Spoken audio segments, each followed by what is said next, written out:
السلام عليكم ورحمة الله تعالى وبركاته. أعزائي التلاميذ، مرحبا بكم في هذا الفيديو الخاص بدرس التشوهات التكتونية، c'est-à-dire les déformations tectoniques de la deuxième année collège parcours international. Donc on va entamer les points principaux de ce cours-là. On va voir quelle est la définition de la faille et quels sont les éléments de la faille. Et on va terminer par quelques types de failles. Et l'autre vidéo, Inch'Allah, on va voir les plaies. Donc, comme introduction, donc les couches sédimentaires sont formées et superposées horizontalement. Donc, la première caractéristique des roches sédimentaires, c'est qu'elles sont formées horizontalement. Toutefois, un certain paysage géologique montre des couches géologiques ayant perdu leur aspect horizontal. Donc, on parle des couches qui sont déformées et on parle de déformation tectonique. Donc, on distingue parmi les déformations tectoniques, on distingue deux types de déformations tectoniques. On a les déformations tectoniques cassantes, ce sont les failles, et les déformations tectoniques dictiles, ce sont les plaies.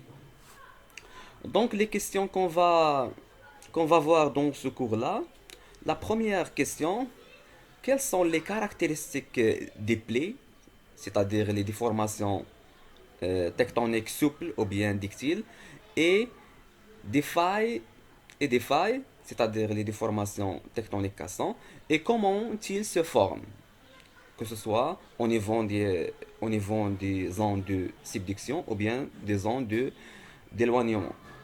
Et la deuxième question, quelle est la relation entre les déformations tectoniques et la tectonique des plaques? C'est-à-dire, on va voir où se trouve chaque type de déformation. Donc, on va commencer par grand 1, les déformations tectoniques cassantes. Ce sont les failles. Donc, ce vidéo et précisément, on va parler sur les failles. Donc, la première des choses, la définition de la faille. Donc, la faille est une déformation tectonique discontinue. C'est une cassure affectant les couches qui sont rigides, accompagnée d'un déplacement relatif des deux compartiments ainsi créés. Donc, vous voyez sur le document, on a les deux compartiments. On a un compartiment qui est relevé et un compartiment qui est abaissé.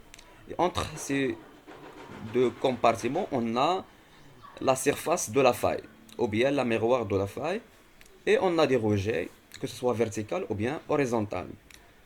Maintenant, on va parler sur les éléments de la faille. Donc, les failles se caractérisent par des éléments suivants. La première des choses, sont les plans des failles, ou bien c'est la surface le long de laquelle les deux compartiments ont glissé. Thumma, on a les compartiments de la faille. Ce sont les deux blocs rocheux existants de part et d'autre des plans de la faille. C'est-à-dire, par exemple, on a des compartiments abaissés et des compartiments relevés. Et la dernière, c'est le rejet de la faille.